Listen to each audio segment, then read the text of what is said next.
tonight to introduce and talk very briefly with Linn Ullmann about her extraordinary new novel, The Cold Song, which is just out from Other Press. It is, well, it's being described as a murder mystery, which is both true and not true.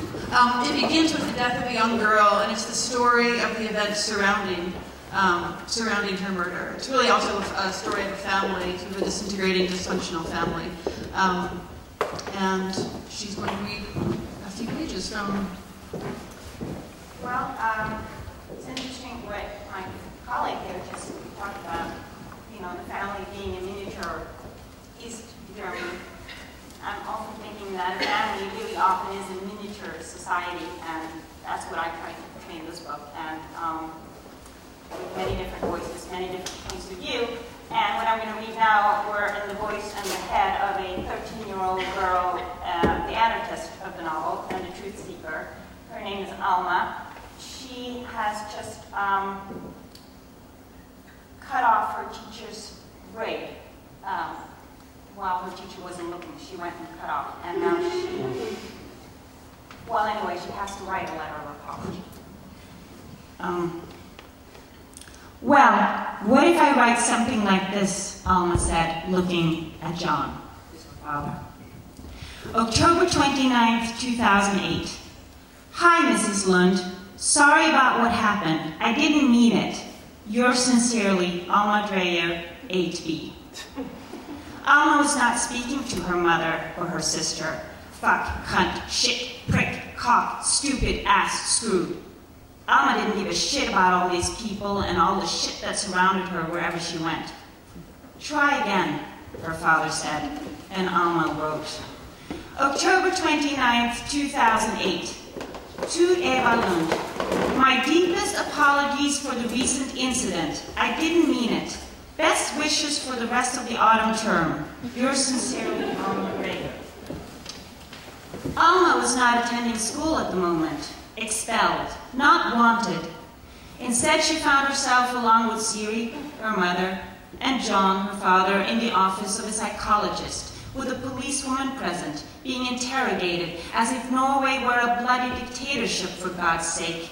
The policewoman and the psychologist looked exactly alike, like sisters. Both wore big glasses and had curly hair and tremulous red wine lips and soppy school milk eyes. They both puckered up their faces as a way of expressing concern, frowning so hard that you could crawl into one of the creases in their brows and hide there. The psychologist wore a white blouse and had ice cream cone breasts. Alma found it impossible to answer any of their questions. The psychologist did most of the talking anyway, but sometimes she stopped talking and looked at Alma as if waiting for her to say something. They all looked at her, the psychologist, the policewoman, her mother, her father. Why, Alma? But Alma had no answer. It wasn't that she didn't want to say anything. She just couldn't explain what had happened. And in any case, she kept getting distracted by those ice cream cone breasts. Why did you do it, Alma? Do what? Cut off the teacher's hair? Well, it was bound to happen, really. They had been planning it for weeks. The whole class had been in on it, so the fact that Alma was sitting here now having to take all the blame was unfair and stupid, like everything else in this stupid world. 3,000 kroner she had been promised for doing it. No one believed she would actually dare to. No one else dared to. They all wanted to, though. It wasn't that they didn't like Eva Lund. Her English classes were actually pretty good. My name is Alma. I am 13 years old. I live in Oslo. I attend a very nice Norwegian school. My hobbies are horseback riding and reading. My mother's name is Mrs. Budal. My father's name is Mr. Dreyer. I am a very happy student. Alma shrugged and said, no idea why I did it. The psychologist lady's nipples were totally hard, like Alma's nipples after a cold dip in the sea in the summer at Milan, like the nipples of a bikini model, and this lady must have been 50 at least. It was crazy. Gravity, grave, the gravity. Did Alma understand the gravity of the situation? Did Alma have anything to say for herself? The breasts were pointing straight at her. Alma said, Shouldn't you really be wearing a bra when you're interrogating children? Should there be a law about that or something? October 29th, 2008. Dear Mrs. Lund, I am very sorry that I cut off your hair. Sincerely, Alma Drager.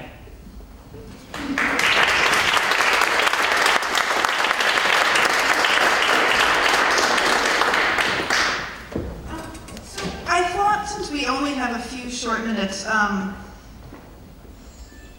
thought I would ask you about what seemed to me a few of the themes, sort of undercurrents in the novel. And one of them is this idea that words are always failing the characters.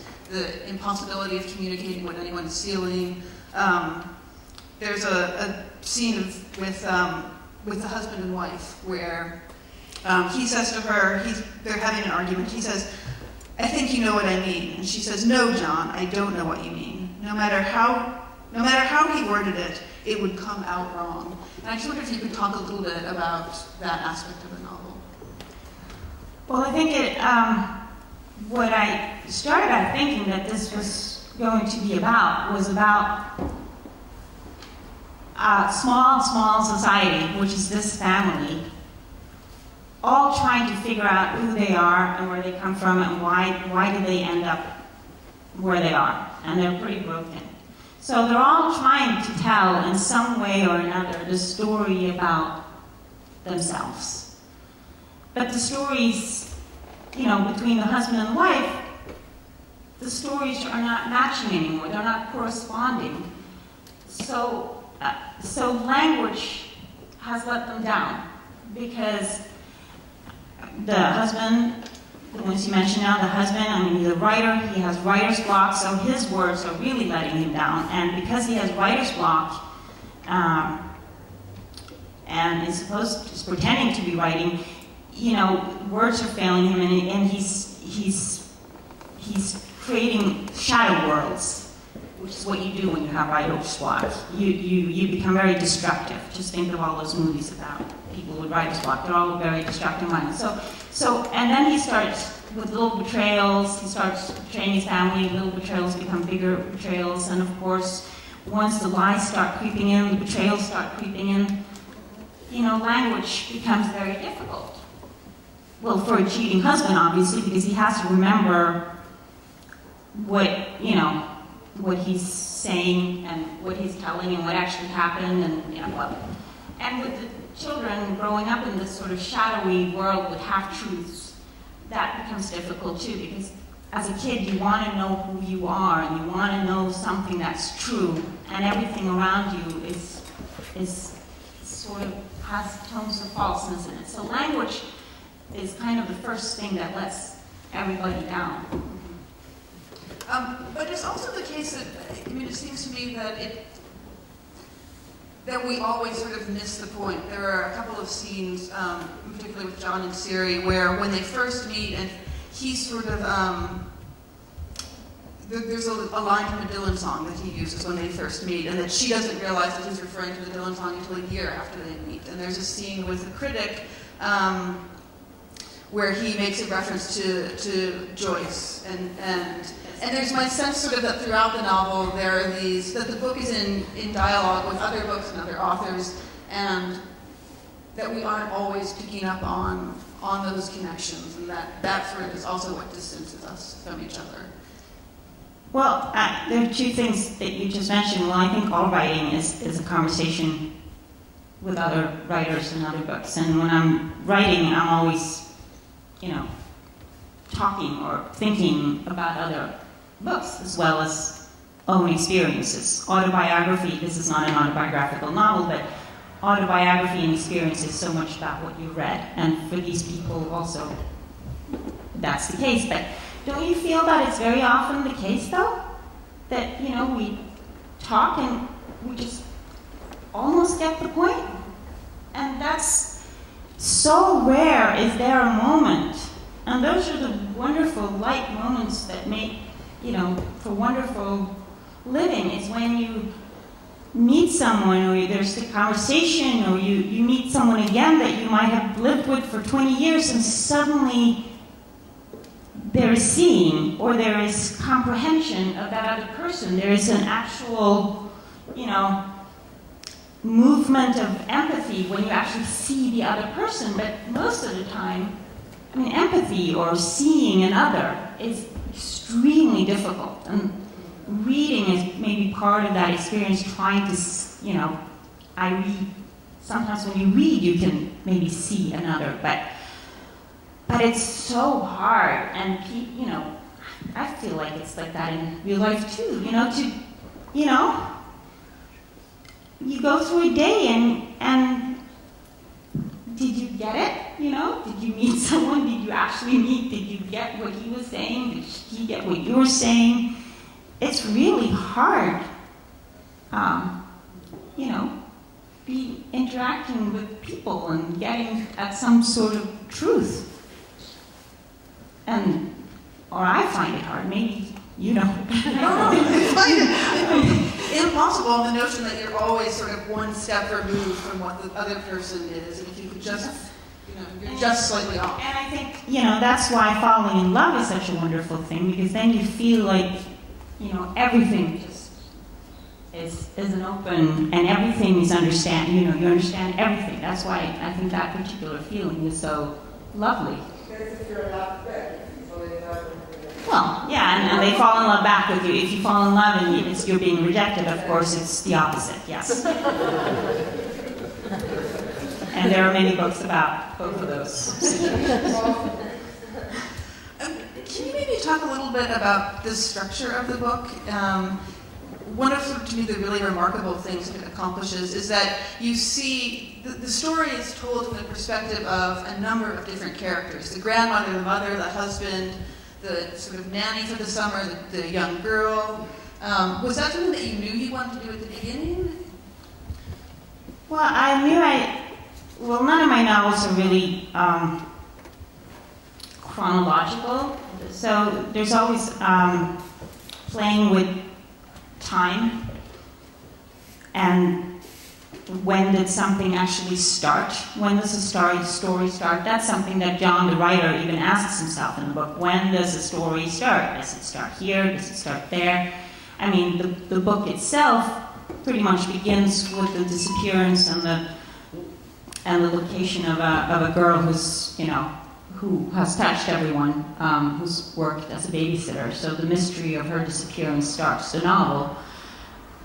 But the mystery of this family and who they are maybe started a long time ago. So I didn't want it to be that direct that you often have in a thriller where you have, okay, this is the cause of this. Because there can be so many causes, and that's all about who's looking and who's telling and who's observing and if it was a film, where would the camera be and what is the camera seeing?